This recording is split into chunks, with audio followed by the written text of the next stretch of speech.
It was an ordinary morning. She woke up. The room had soft light coming through. The fan was running. Outside, the first warmth of the season was making itself known, that quiet signal that the weather had changed. She walked to the mirror, and she stopped. The face looking back at her, tired, with faint shadows under the eyes, dry lips, skin without color, that was her own face. And in that moment, she could not remember. When was the last time she had done something for herself? She would wake up every morning, and the day would begin immediately. Tea, breakfast, the house, other people's needs. If she was a student, assignments, classes, other people's conversations. If she was a homemaker, from morning to night, only giving, always giving. If she was working, the office, tasks, deadlines, then home, then all of it again. And somewhere in all of that, she had lost herself. The mirror was always there, but she never really looked at it. Just a glance, and then she would look away, because looking brought pain, not the kind of pain that wounds, the kind that quietly empties something inside you. It was the warm season, and all around her everyone else seemed to be glowing. Open any social media app, radiant skin, watch any short video, fresh, bright faces. And she stood in front of her mirror thinking, what has happened to me? But this was not really about her skin. It was something else. She remembered there was a time when she used to take care of herself, when she would wash her face in the morning with calm and care, when she would look at her hands and feel content, when small, simple things, a good oil, or a splash of cold water used to make her feel refreshed. Then what happened? Life arrived, responsibilities arrived, other people's needs arrived, and she moved further and further back inside her own life. And now something strange had started happening. Whenever she thought, today I will do something for myself, a voice would rise inside her. That is selfish. Where is the time for this?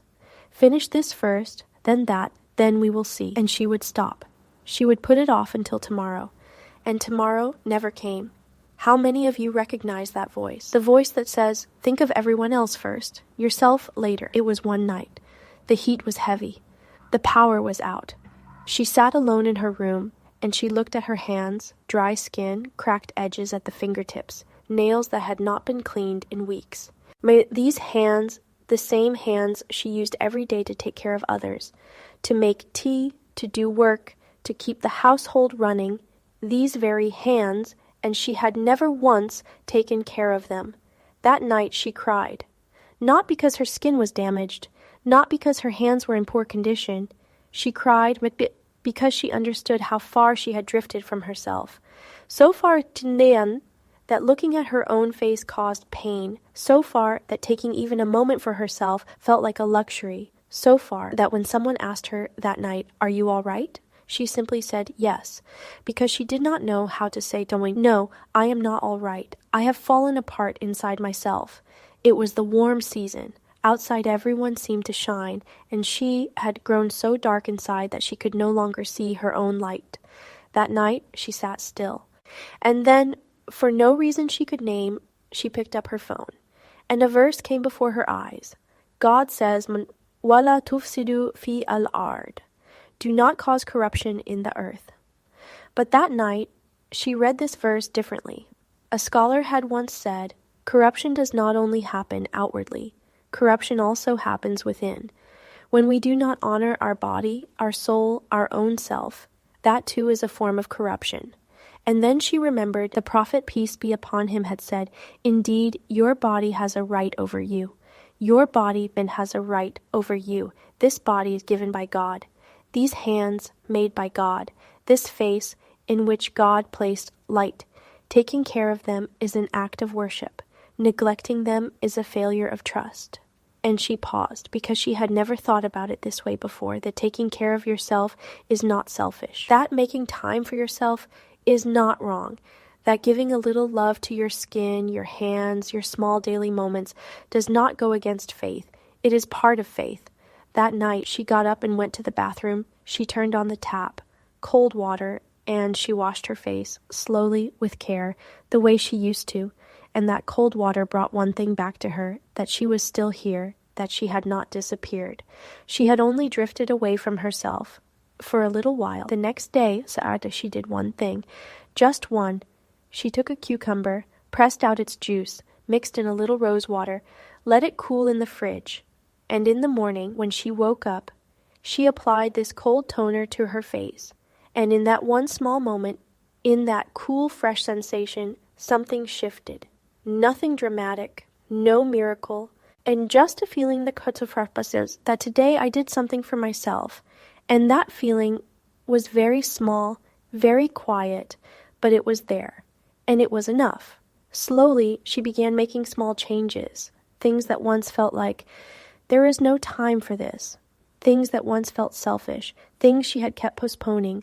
One morning, she washed her face properly, just 2 minutes, but with full attention. One day, she applied cream to her hands, the same hands she had looked at that night and wept. One Sunday, she set aside a little time just for herself. She made a simple face pack, yogurt, a little honey, a little gram flour. She chilled it in the fridge, and she sat down for 15 minutes. Just sat. No tasks, no concern for anyone else, just her, and a quiet stillness. And in that stillness, Triwar, she felt the presence of God, that this body God gave her, in being grateful for it is also a form of worship. That cleanliness is not only ritual washing, taking care of yourself is also a form of cleanliness.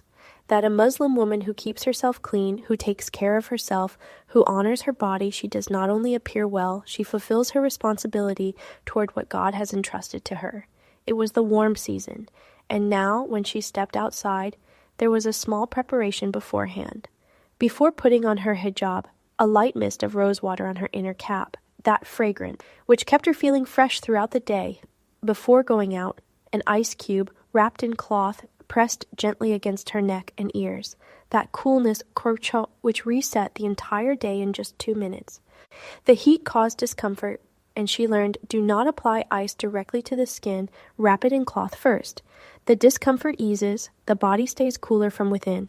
At night, a simple habit, cotton clothing, a lawn or cotton hijab, because the skin needs to breathe, and the right fabric keeps the body feeling fresh. Food. She started paying attention. She was not drinking enough water, so she began drinking more. 3 to 4 extra glasses every day, watermelon, cucumber, foods that nourish from the inside and bring a natural glow. And Sunday, she kept one day for herself, just for herself, the day she would take care of herself.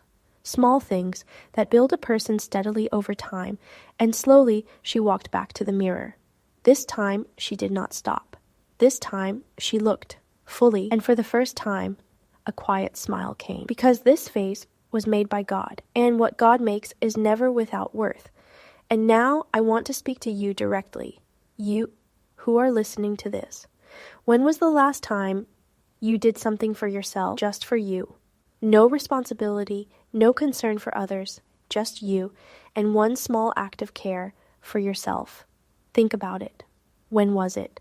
That woman, that night, made a promise, not to anyone else, only to herself and to God, that I will not forget myself, that this body that you gave me, I will take care of it, that making time for myself is not selfishness.